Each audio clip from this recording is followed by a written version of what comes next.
hard to get a buy-to-let mortgage for an HMO as your first investment property? Well, often the answers to questions start with, it depends. And this is one of them. It depends. And what it depends on primarily is how many tenants or bedrooms you intend to have. If it's no more than 4, then you can get a buy-to-let mortgage. Not from every buy-to-let lender, because a lot of buy-to-let lenders restrict you to 1 AST. But there are a few, not many, but a few, that allow you to have up to 4 tenants on separate ASTs, but still qualify for a buy-to-let mortgage. Now, they'll only underwrite it on the rent for a single AST, but they will permit you to have up to 4. So it's perfectly possible for you to get that type of mortgage for your first investment property.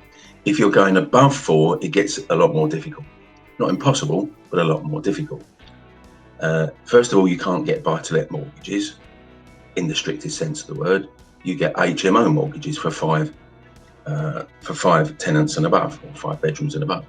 Now, there's less of those around, but they are around.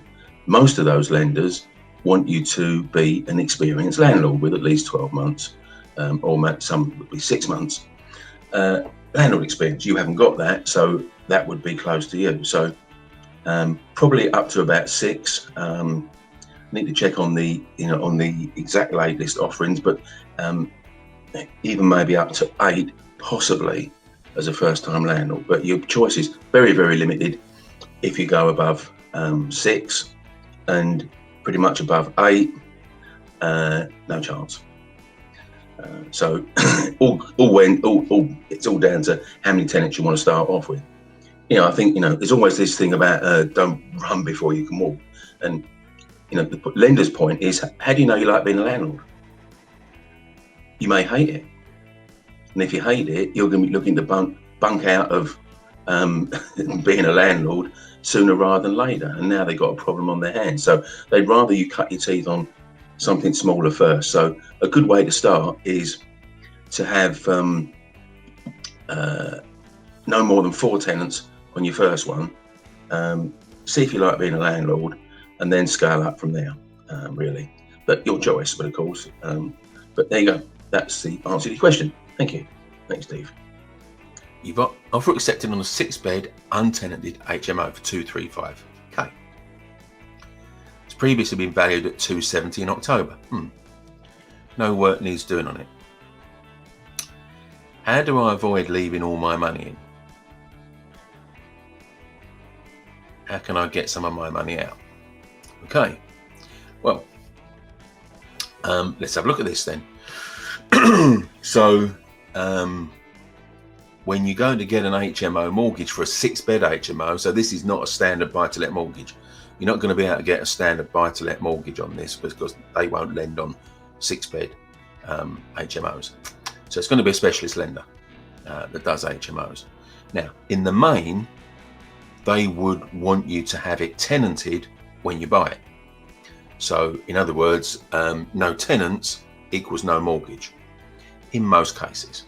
So are you going to put tenants in there before you buy it, Roger? If you're not, then you could have a problem getting a mortgage, and whether you can get one at all, but you're certainly going to reduce your choice of lenders.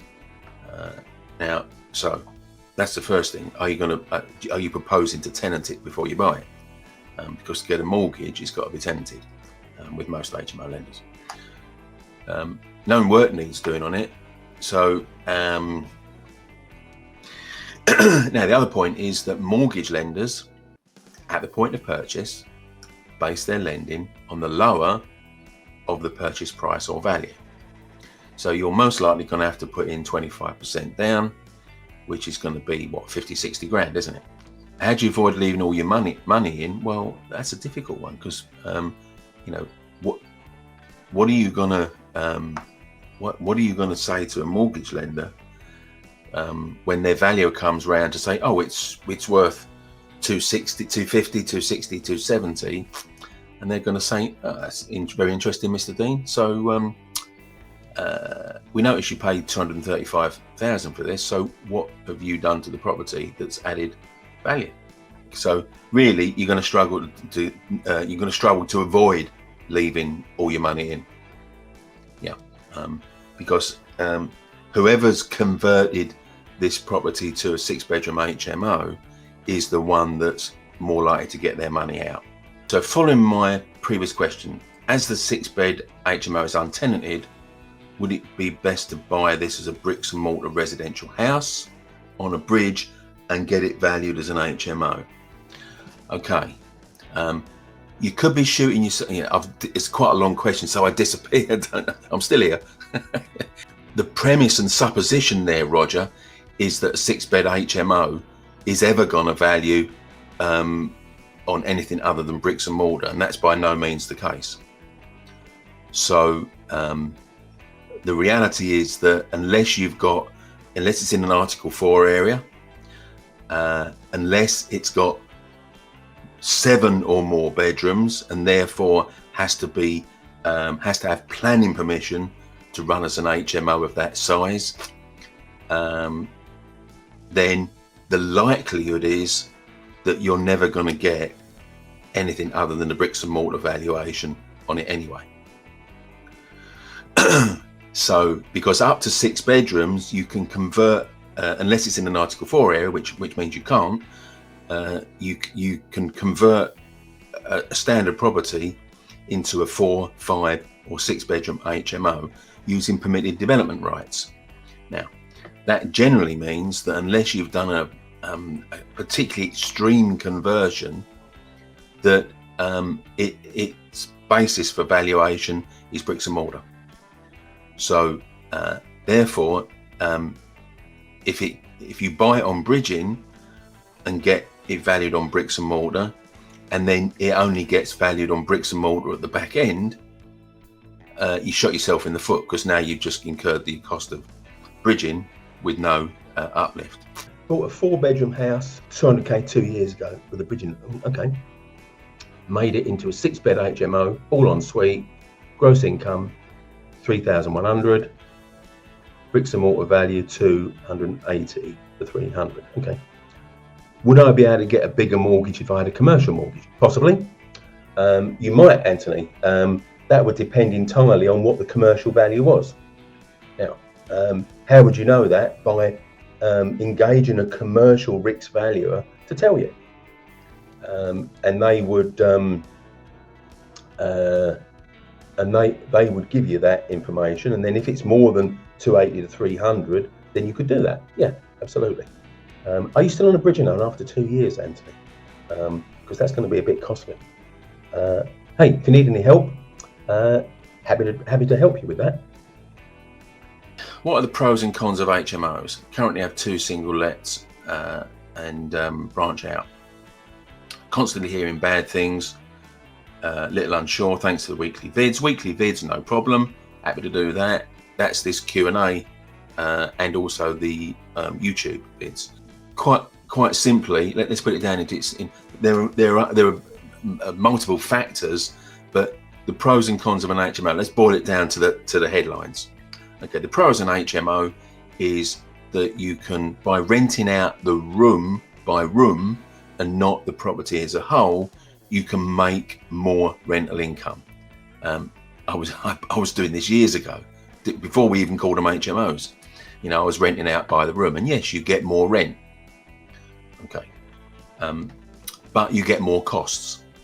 Because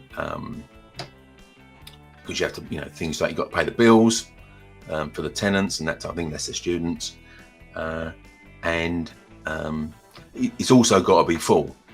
So the biggest thing with an HMO is if you can't have it running full pretty much all the year, then you lose the biggest pro, which is the income. The exponential income relies on you being full pretty much all year round. So, for example, in a 5-bedroom HMO, if you run with one room empty because you can't fill it for a good part of the year, that one room is the difference between a single let cash flow an HMO cash flow.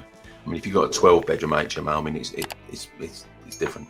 But yeah, so it's a more complex subject, and I will do a video on that. So thanks for the nudge. Been thinking about it. Thanks for the nudge. So watch out for that video. I release videos on a Thursday night.